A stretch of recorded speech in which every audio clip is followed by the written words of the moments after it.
to the Louie Belina Show. It is Monday. We start a new week together. Welcome to the Louie Belina Show, presented by CC Electric. I find myself in an amazingly glorious mood. The why is simple. It was an Aggie sports weekend. Friday night, Aggie Baseball opening night. Watching. I don't know if it was on ESPN Plus, ESPN Unlimited, ESPN Select. I am so neck deep in the streaming, I don't even know what I'm watching anymore. I just know that I throw on an app and start searching and start clicking the remote, and eventually I get there now. But opening night, Aggie Baseball, rock on. Saturday, I don't know what time in the morning anymore. I woke up way too early. I watched some Aggie softball, watched some Aggie baseball. Unfortunately, I did watch some Aggie basketball too, as Vanderbilt absolutely destroyed them. And then Sunday, watch me some Aggie softball, watched a little bit. Sunday was the Aggie baseball game I barely got to watch. But all weekend long, and it is the beauty. It is the glory of spring sports. I know. Not everyone is a fan of every sport, but depending upon your taste, you can just watch, whether you go to the games, watch, whether you're doing the ESPN Plus, but it was phenomenal. It was fun. It was every day. Oh, the spring sports are here. So I'm in a glorious mood to start our week together. Let me share with you the blueprint. This is how we do between now and 2 o'clock. Coming up, about 11:30, I got to listen in, and it's Aggie Baseball. We'll hear what Shane Sdao had to say after Friday night's game. He returned after like 614 days. We'll hear what Wesely Jordan had to say after the Saturday game, and he was one of the top 3 stars of the weekend for Aggie Baseball. And then we'll hear what Michael Earley, A&M Baseball head coach, had to say after the Sunday game. So an Aggie Baseball listen-in right about 11:33 here on the Louie Belina Show, hour number 1.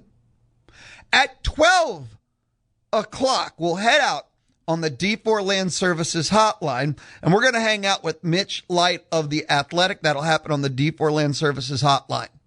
Mitch does college baseball for The Athletic. So we'll take a look at their top 25. There were 2 teams that went red hot on the opening weekend, stock up.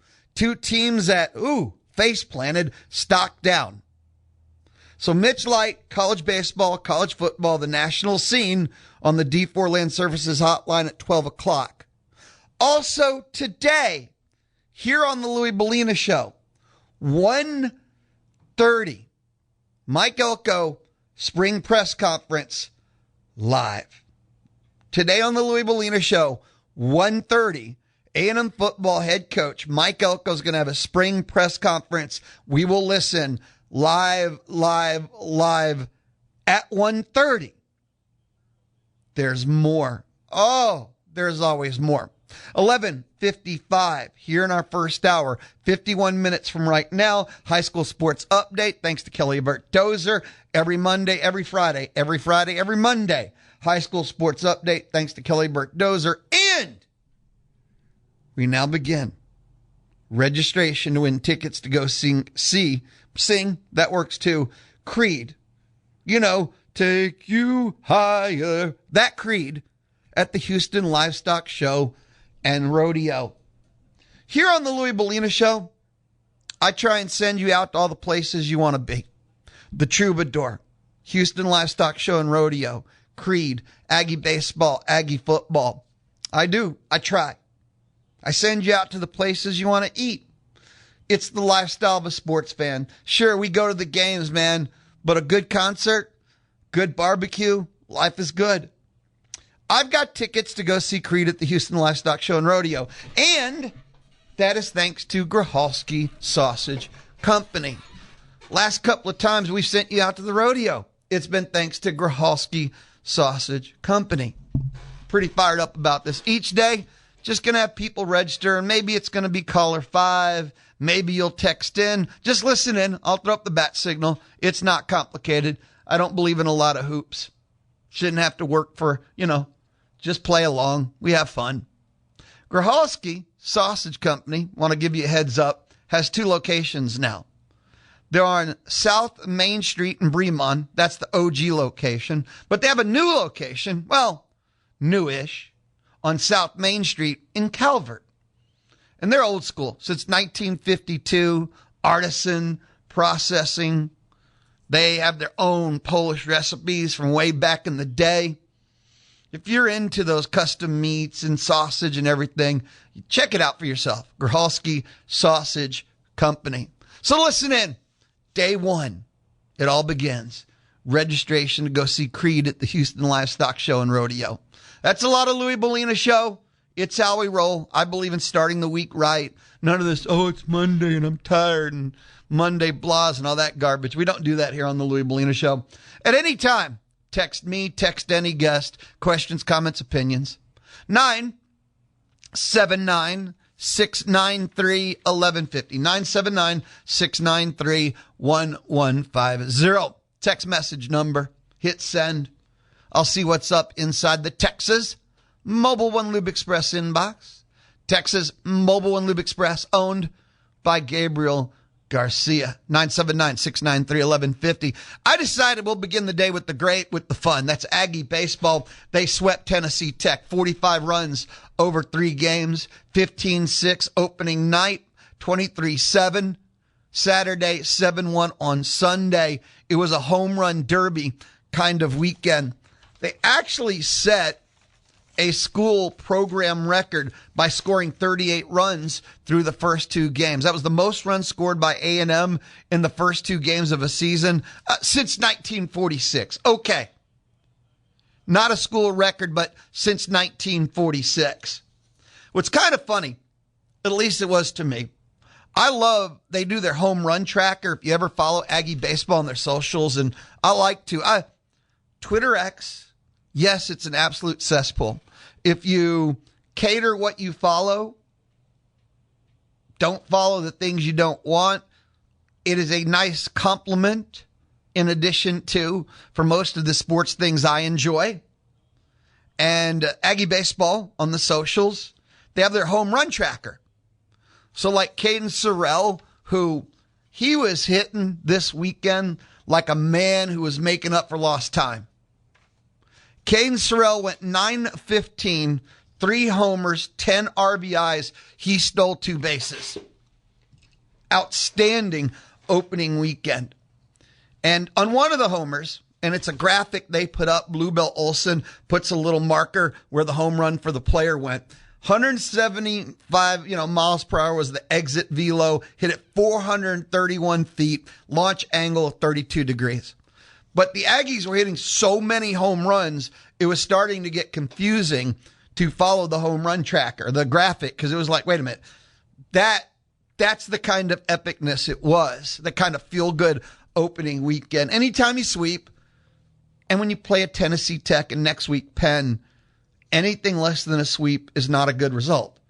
That's the reality of playing bad teams. You have to sweep. That's the pressure. But 15, 23, 7, 45 runs is kind of statementy. Hitting the long ball and just getting the number of hits they did. It was an outstanding start to the year. Not being able to keep up with the home run tracker because they were hitting so many. Outstanding type of weekend. If you're looking for your 3 stars, Caden Sorrell, 9-15, 3 homers, 10 RBIs, 2 steals. Wesely Jordan, 7 of 9, 2 homers, 4 RBIs, a stolen base.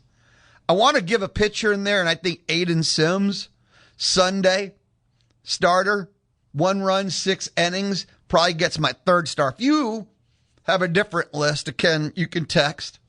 That's my 3 stars of the weekend, without a doubt. Again, home run derby. So many Aggies, their first home run. Offensively, this team was insane against Tennessee Tech. And you can talk about the level of competition, but that's what you should do then, is score 45 runs and 15 and 23 and bombs away, home run derby. Yesterday, we finally complemented the offense with a pitching performance you hope to see. And it was Aiden Sims, 6-1, 1 hit, 7 Ks. Absolutely phenomenal, brilliance performance. Clayton Freshcorn comes in for the 3-inning save. Had to get him some work on the opening weekend, too. Only 3 hits total allowed. It was a brilliant all-around performance. And Michael Earley, who we're going to listen to a little bit later, like 11:30, 11:33. We have an Aggie Baseball listen-in with Sdao, Jordan, and Michael Earley. And Earley said he was proudest of the Sunday game. And I'm pretty sure it's because it was so complete. Maybe the 2 errors, not so much, but still 3 hits only, got the 3 innings. The Freshcorn was brilliant. 4 strikeouts in the 3 innings, too. Again, Aggies absolutely complete the sweep.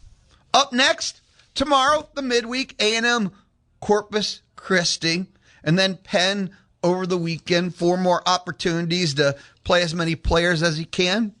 Feel good. Keep the momentum rolling forward. And the only hold the rolling, they're going to win the national championship talk.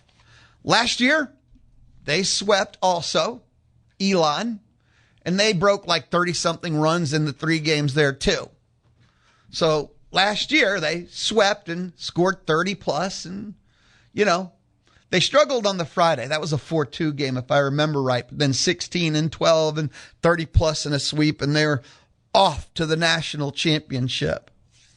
They lost the Sunday game to Cal Poly and didn't get the sweep on the second weekend. No reason to slam that red button, but still, you have to win. You have to sweep. Anything less just doesn't work. Great opening weekend. I had fun watching this team hit. Till Sunday, it wasn't as much fun watching them pitch. But I thought it was a fun. Raise your hand if you had fun watching Aggie Baseball in the opening weekend. D1 Baseball released their top 25 poll. A&M started 25, moved up 1 spot to 24. The top 6 remain completely unchanged. UCLA 1, LSU 2, Texas 3, Mississippi State 4, G-Tech 5, Coastal Carolina 6. Top riser was TCU, who moved up to 7. 2 teams, Vanderbilt dropped out. Arizona dropped out. Arizona was the number 1. Arizona, went 0-3, played in a tournament and surprised Arizona. They lost to Stanford, number 12 Oregon State, and Michigan got swept, and they dropped completely, and I mean completely, out of the polls. And Vanderbilt, man, I wrote it down. Oh, no. There you go. They played in the Globe Life tournament in Arlington, lost to TCU, got run ruled by Oklahoma State. They did beat Texas Tech, but 1-2, they dropped out of the poll. So Vanderbilt dropping out, and Arizona both playing in tournament styles. Arizona got destroyed and swept. They were the most disappointing team of the weekend. If you want to share your thoughts on Aggie Baseball, the opening weekend, where they're headed, how you feel, knock yourself out. 979-693-1150. I know I had fun. I know it was fun. Watching the offense was fabulous fun. And the top of the order kind of fit my expectation. And again, there'll be harder tests ahead. That's kind of the thoughts I walked away from on this. I'll share one more thing with you, and this is for entertainment purposes only. DraftKings, and I don't know why they did this, released a list of college baseball's all-name team. Again, I don't know how this encourages betting or anything, and it's DraftKings, but the college baseball's all-name team. I'm down with all jerseys, all mascot. Those are entertainment purposes only, and if you can't have fun, I can't help you, right? So here you go. The all-name team. There's a kid, Eastern Carolina, Blade Carver. He's a catcher. That's a little bit freaky and scary. Fine. There's a kid from Louisiana Monroe named Cash Dabbs. I'm good with that. If we want to go historical, there's a Tennessee first baseman named Henry Ford. There's a player from LSU, a pitcher named Maverick Rizzi. We go back to Tennessee. Their catcher's name is Stone Lawless. That's a great name. Texas A&M, and this is why I brought it up. Maroon and White Universe, right? Pitcher, you know him as Clayton Freshcorn, and they put him first team college baseball all-name team. I saved my favorite for dead last, a spot that's near and dear to my heart. It's one of my favorite TV shows of all time. It's ancient now. Don't go watch it. It won't hold up. Maybe season 1, but I rewatched season 1, whether it was 2 or 3 years ago. I don't think it holds up, but maybe because I've watched it so many times. But Jack Bauer, and a lot of us are familiar with him, Mississippi State, left-handed pitcher. But Jack Bauer, and yes, the TV show 24, which at the time, some seasons in it might, for some, it got a little old. For me, I was always down. But season 1 of 24 was just, you've got to know what, one of the greatest seasons of TV ever. So that's your college baseball all-name team, and Clayton Freshcorn made it along with Blade Carver. Oh, I didn't mention this, but Skywalker Man, which being a Star Wars geek and I am, Skywalker, Cash Dabbs, Henry Ford, Maverick Rizzi, there's others, and other ones I'm like, Stone Lawless. Ooh, I would not mess with him. And Jack Bauer for me. A timeout and a return, and Aggie Basketball, Vanderbilt. We got to talk about it, don't we? It's the Louie Belina Show, presented by CC Electric. It's the Louie Belina Show inside the Charles Schwab studio, Monday on The Zone. Every Wednesday at noon, Tony Catalina of the Austin American-Statesman joins the Louie Belina Show to talk everything maroon and white. Listen in on The Zone. It is the Louie Belina Show. It is Monday. We're just getting started.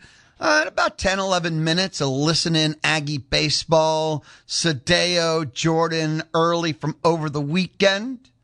At 11:55, high school sports update, thanks to Kelly Burt Dozer. 12 o'clock, Mitch Light of the Athletic, college baseball roundup.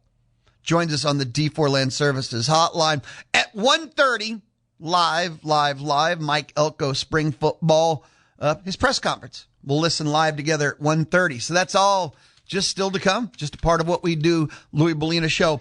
Monday, Aggie basketball time. We're inside the maroon and white notebook. It's how we start a day together, generally speaking. I'd say 9.5 times out of 10.2. Aggie basketball in Nashville, Vanderbilt, 11 a.m. Saturday, 3-game losing streak. Needed to stop it. Didn't happen. 4-point game at the half. Turns into a 13-point dub for Vanderbilt. It was a game the Aggies were always hanging on by their fingertips. You felt like you were waiting for that run, waiting for somebody to take over. Never happened. Vanderbilt just played their game kind of for 40 minutes, and A&M never got their game going. Why? They look tired. Buckyball has to be buckyball for 40 minutes. That intensity, the just bring it. They can't take even 5 minutes off. That's enough at this level. Because in this 5-game stretch in which they went doomsday scenario, which was 1-4, Logan and I talked about the different numbers and what they mean. And 1-4 was the kind of the doomsday. 1-4 was the, oh, no. And it's what they did. Every number had a meaning. 1-4. They look tired, and they're losing the edges. The system can't process at the speed they're running it. Most of these players don't have much left in the legs, and they're moving too slow, and they can't react like they were. A lot of what's going on, and I don't know how to break it down by percentage, but a lot of what we're seeing, a lot of what we're going on is as much them as their opponent. The opponent quality stepped up at the worst possible time as they've taken a step back. So it's kind of like everything went exponential, and now things are 4 steps different than what it was 3-4 weeks ago. Not just 1 step back, because they took 1 step back and their opponents are 2 steps forward. And it's not just a 3-step separation right now. It's exponential. In this 5-game stretch that they went 1-4, you could have beat Alabama, but you missed open shots. You could have. Not going to say should. No. There's a difference. Could have. You should have beat Missouri. That Missouri loss is on you. That should have been win number 2 to go 2-3. You could have beat Bama. Florida, you had 0 chance, 0.00. And Vanderbilt, you can't say could or should have because you lost. And if you watch the game, there's nothing you could have done about it. Nothing worked Saturday. Not the O, not the D. They just had nothing in the tank. 11 a.m. game as you'd lost 3 straight. And there, I think right now it's physical and it's mental. They're fighting everything. Now there's good news coming up, and I'll share that shortly. They shot 40% from the field, which isn't horrible, but 8 of 29, 28% from three-point land. And when they're shooting that 30 or down, they're not beating anyone. They only took 10 free throws. Vanderbilt took 29. Is that the officials? To a minor extent.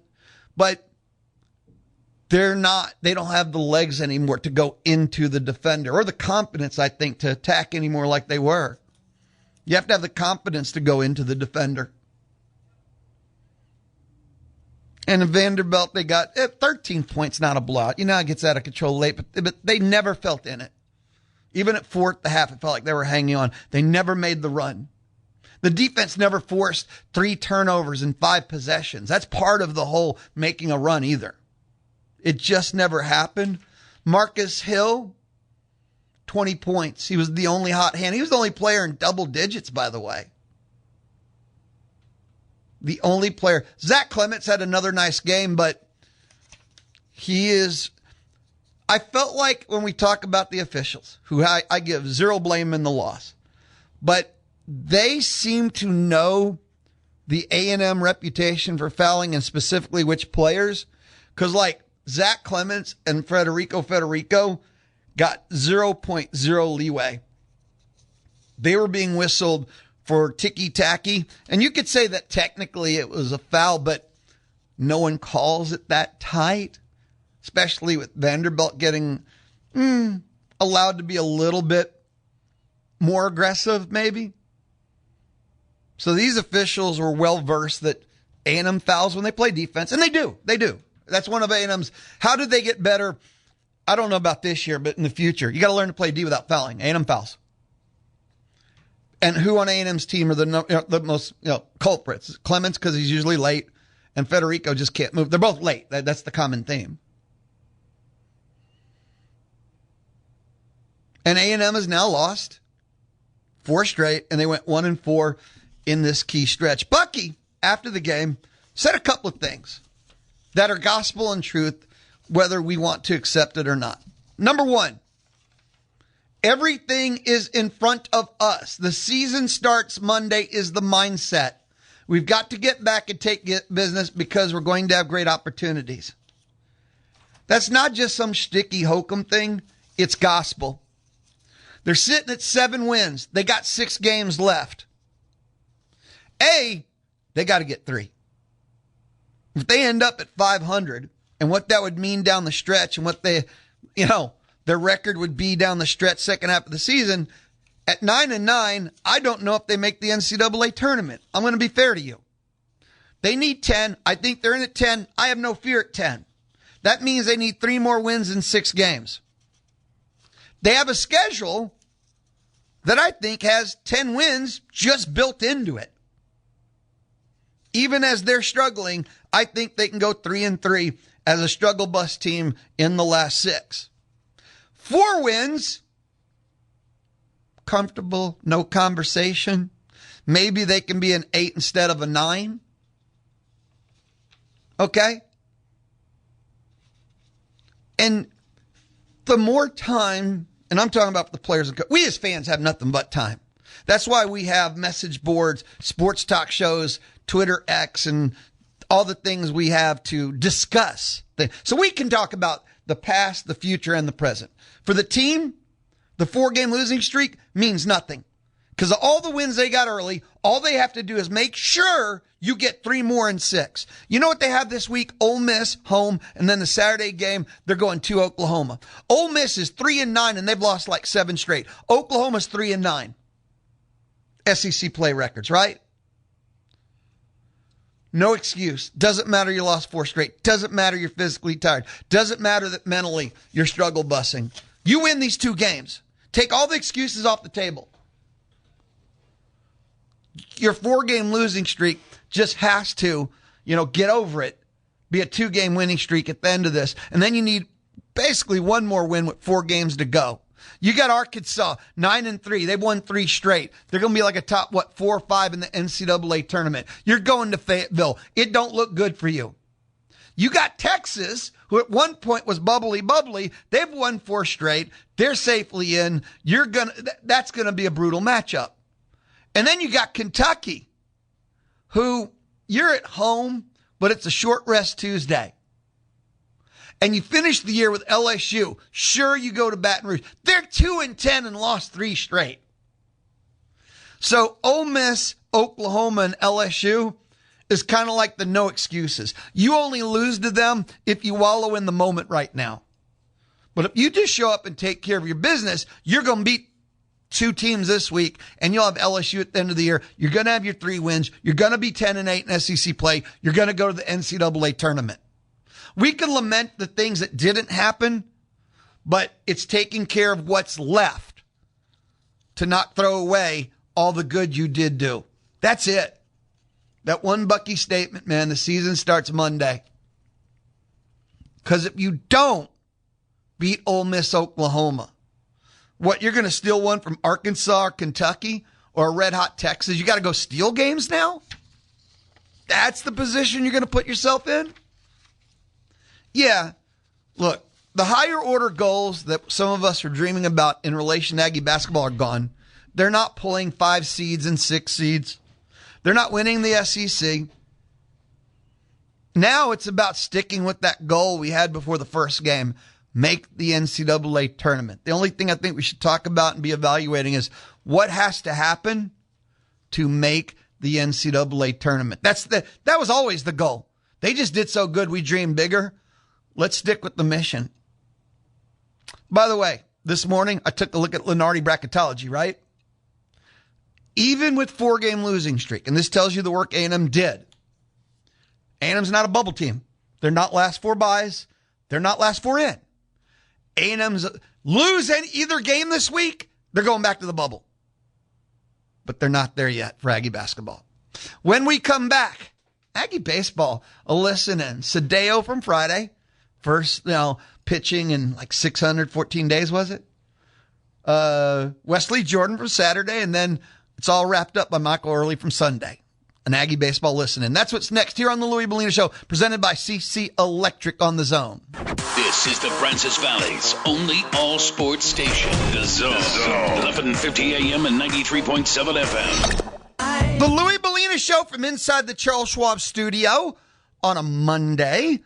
And the Louie Belina Show, of course, presented by CC Electric. Time now, Aggie baseball listening. We're going to do Friday night.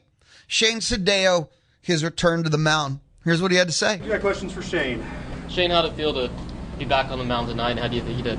It was great. Kind of felt like I was back to my normal self. And it was really surreal being out there in front of the 12th man again. And it was a whole lot of fun.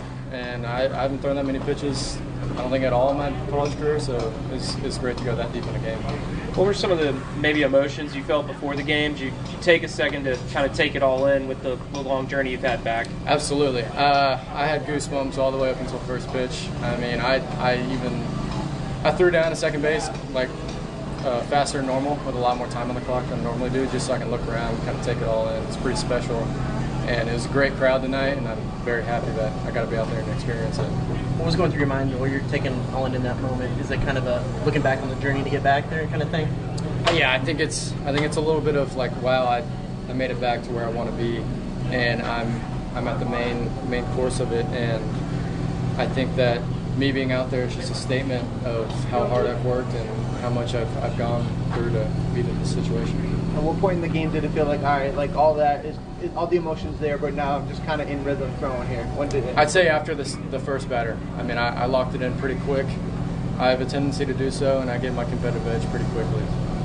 Coach Earley said you looked like a SEC Friday night starter to him. What are your thoughts on that comment? I'm definitely working towards that. I wouldn't say tonight was my shining moment, but I felt like I had some good things going for me tonight, and I gave it all I got. A lot of new stuff tonight. You starting, Gavin at first, freshman starting. How do you feel like as a team y'all handled kind of the new? Did it feel new? I think we handled it amazingly. I mean, I think it was pretty seamless than where they normally play. Like Gavin normally plays third. We went to first. I mean, he had a good pick over there to try to get us a double play. Unfortunately, got overturned, but he made some really good plays over there. Not very happy about him calling me off on that first play, but hey, just happens to do it that way. So. And overall, like, what have you seen from your teammates tonight that you're really proud of and you'd like to see them improve on as well? I mean, no matter what, we kept fighting. I unfortunately gave up three rebound runs right after we scored 3, and then we continued to fight and never gave up after that. And I mean, we put up a 15 spot on the scoreboard, so that's always awesome. I saw you. Sorry. On a few of those hits, and the home run, you feel like you just caught a little bit too much to the plate. I thought it was a good pitch. You just put a better swing on it. I mean, that's just kind of one of those things that I have to live with, and I'll have it on replay here until next outing, and I just got to live with it. It just happens. Yeah, I noticed you shake up a few pitches throughout the night. Was it more dependent on the batter or like your strong suit that you ended left? I think it was a little bit of both. I knew that they're a fastball hitting team for sure. They love to battle. They're a very scrappy team, and I thought that some pitches were better than the pitches called, and just it's all about getting on the same page, and we're going to get there for sure. We're going to see Sims on Sunday for the first time in the weekend rotation. Just what have you seen from him in this offseason to get to this point? I mean, he grew up real quick. I mean, freshman to sophomore is a quick turnaround, and I thought he did tremendous at it, and I mean, he's going to be a big part of this program for sure. How would you describe his personality and just kind of what he brings to the team? He's very laid back and goofy. He's a very, very awesome person. I love being around him. He's great to talk to, good to play golf with. He's amazing. Beyond just looking at that extended time you had to look around, is there a moment in the game where you kind of felt like, okay, I'm back? Definitely after I got taken out. As soon as I put that ball in Coach Earley's hand, I looked up and I was like, wow, this is it. I'm really back, and I was feeling it. A little sore, but I'm ready to be back. Anything else for Shane? That's all we got. Thanks, sir. Thank y'all. Thanks, Shane. That was Shane Sdao after his return to the mound Friday night. We move next to Saturday. After the game, Wesely Jordan met with the media, and again, he was one of the 3 stars for me over the weekend. 7 of 9, 2 homers, 4 RBIs, 5 walks, a stolen base. Yeah, he kind of blew up over the weekend. Here's Wesely Jordan after the Saturday game. Doesn't settle in so quickly. Just trying to stay within our approach. For me, it's stay right center gap and try not to do too much and just let the barrel play, and it's been working so far. What does it mean to play in front of this crowd and also to make this kind of impression your first 2 games in front of them? It's really fun. It's a great atmosphere. Love playing in front of the 12th man. Why was A&M a good fit for you, and just how you feel like you've settled into this designated hitter role early on? I always had a lot of respect for like the atmosphere and the buy-in. We always like growing up seeing A&M games, like it's super fun, and my sister goes here, which is great, and so just felt like the right spot. You know, obviously the offense has hit the ground running. What have you seen from you and your guys that kind of let you get this start here? I mean, we just got talent 1 through 9, and even after that, I mean, every guy we send to the plate is really good. There's no breaks, so when you got that many good players in a row, it's tough. Are you a guy that that is happy that you got first hit, first home run stuff out of the way early, and that kind of, gets that off your back and you're settled in the flow of things? It definitely does. It's nice to get them out of the way early so that you're not pressing for it week 2 or week 3 and just can settle in and play. I know it's early, but hitting behind those 3 guys, how does that compare to other places you've been and how you've been pitched in your other spots, other stops, stuff like that? I don't know how many places can say they have 3 potential first-rounders to start off the lineup. I mean, that's awesome. And, I just go up there, and if they're on, I'll drive them in, just trying to do my job. All 3 Marcus High School guys left the yard today. How cool is that to see? That is pretty cool. Yeah. I know Sherman will be pretty happy about that. Speaking of which, such a Flower Mound heavy presence on this team, just, did that help play into connections that helped get you here over the off season at all, or? Yeah. I knew Dewar committed, and then Sorrell had already been here. And I played with Dewar. I didn't get to play with Sorrell in high school, but just they're great guys. And then I didn't know Sam or Zane before. They're a little younger, but it was definitely part of it. Anything else? That's all we got. Thank you, Wesely. Awesome.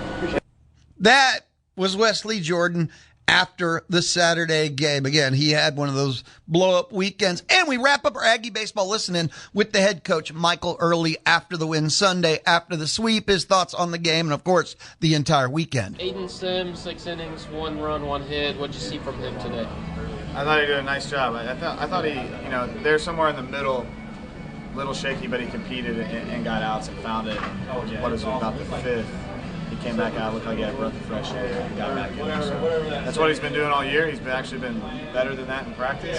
But I always define or judge pitchers on when it's not perfect for them. Maybe you walk a guy or you miss a pitch, but you get back in it, right? That's the definition of competing and pitching. When he's on, or a lot of these guys are on, they're going to be really, really good. So I thought he, from a stuff standpoint, he was solid. In and out, but from a competition standpoint, he continued to compete the entire game and make pitches when we needed to make pitches. And then Clayton Fresh scoring 3 innings saved. What does he provide this pitching staff? Does he can go multiple innings, but he can also be a leverage guy? What do you see from him? Yeah, I mean, just real comfortable putting him in there. I know he's going to throw strikes. He's got really, really good stuff. And he's able, he can go 1 or he's built up to go, whatever. Like he can be long or he can be short and throw multiple times a week. He's going to be, as right now, he's going to be that guy for us and just someone, I think really built off the end of last season and had a great, fall and spring camp and did a great job out there, not only competing but throwing really good stuff that's tough to hit. Just wins aside, just what was the thing or things that pleased you the most about the weekend in totality? I think just number one, we competed, right? Like, just we want to be a gritty baseball team. It's like when a guy hits a ground ball to a second baseman and tries to tag you, like you play within the rules, but you run through the guy. It's just we want to be like that, and I really liked our, we filled up the strike zone. I really liked our plate discipline and how we swung the bats. We want to be able to win in any condition, so I don't want to sit here and talk about in a day like there. Well, we hit it really hard. The wind got it. Like how we played on Friday. Would have played today. Maybe some of the balls were out of the park, but we hit a lot of line drives, and a couple we got under, popped up. Same thing on Saturday. We just want to be a complete team. We stole spaces today. Guys did a nice job. Every now and then a lapse in the lineup, but 1 through 9 fairly consistent. On a day like today, you just got to keep coming, and they did that. 3 games in, full weekend over. How would you assess just your pitching staff? How to look for starters, the bullpen for you? I thought it looked good. I mean, that was really the first game that we really, I take that back. Friday, like, big decision, bringing Darden in, and then today, decision bringing Clayton in. The middle one was just, we're getting some guys in there, and we think those guys are going to help us, but different scores. So I think, Darden did his job, and Fresh did his job. So good job on their end, and solid starting pitching. I think all 3 of them are better than what they showed first game. Now we got to, get to the next one after we get Tuesday and see what they got. With Sims, just have you really seen him develop that slider this offseason coming into this year? Yeah, it's a really good pitch, and when he's commanding it and throwing in the zone when he wants and out of the zone when he wants, it's a really tough pitch to handle for the other team, let alone squaring it up well, but hitting it in general. The phrase "taking care of business" is probably overused in baseball, but is there a dynamic of that? The guys just came in this week and just did what they had to do to their job all the way through. They did. I think we scored more runs Friday, a ton on Saturday. I was just more pleased with today than any of those days. Like they did what they had to do. There's just no excuse, man. No excuse, and they did their jobs. Everyone did their job, and they came in. And, they took care of business, and that was good, and we got to continue to do it. Keller kind of spoke glowingly about the dugout, culture. Do you agree that this is a really good group, Keller? Yeah. No, we got awesome guys. We,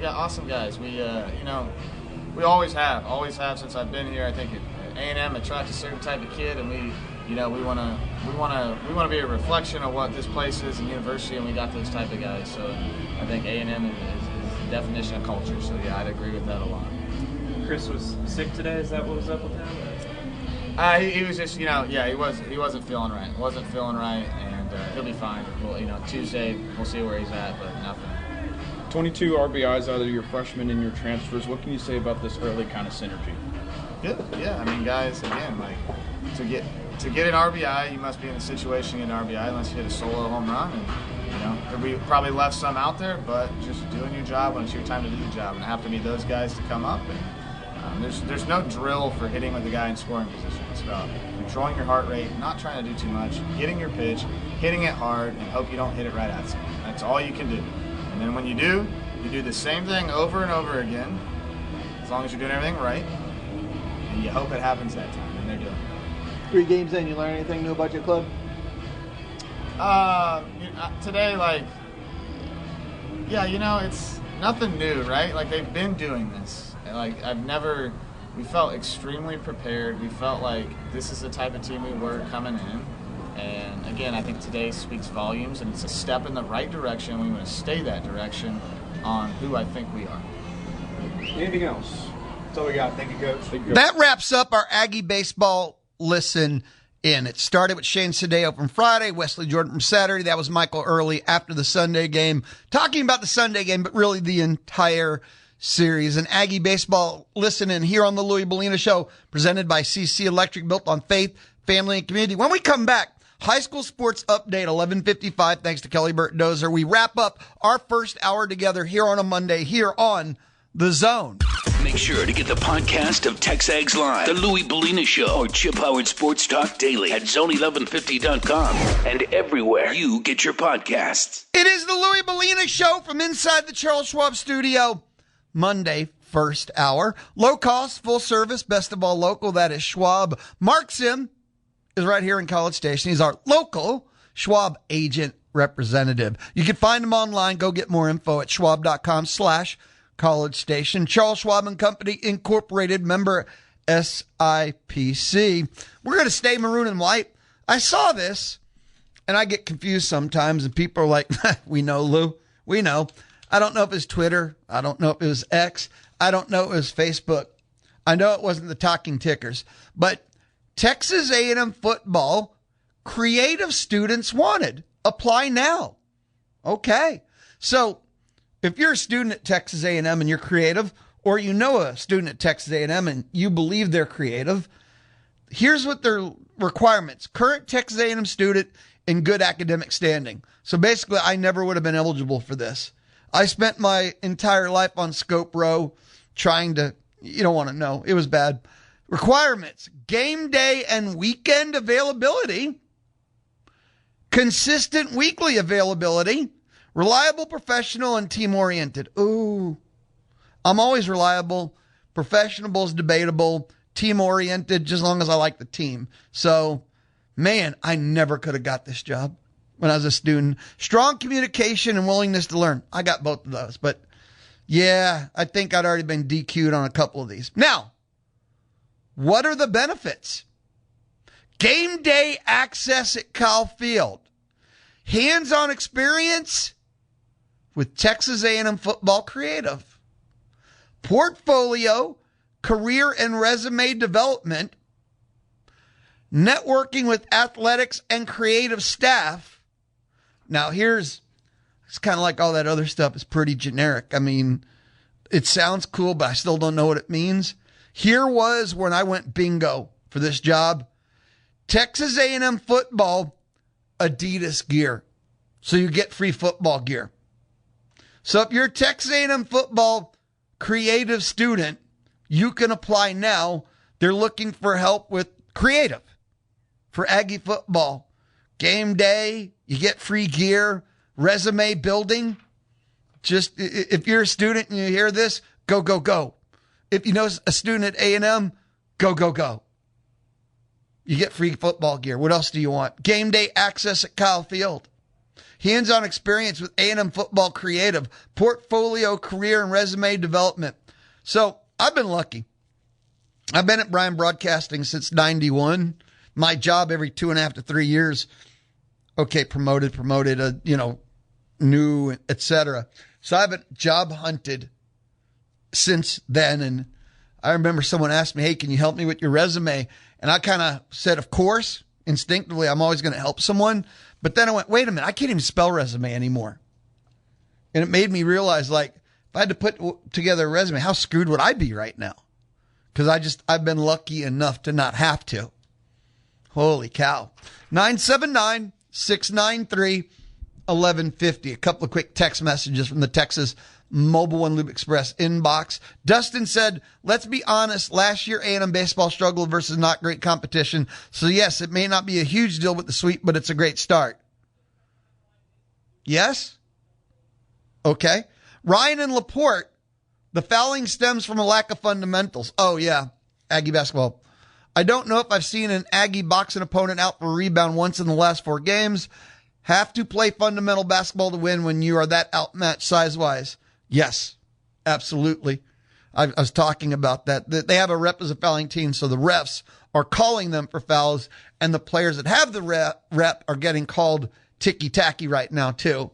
And I talked about the boxing out earlier last week or even the week before, and yep, that's part of the story. I'll be back with Mitch Light.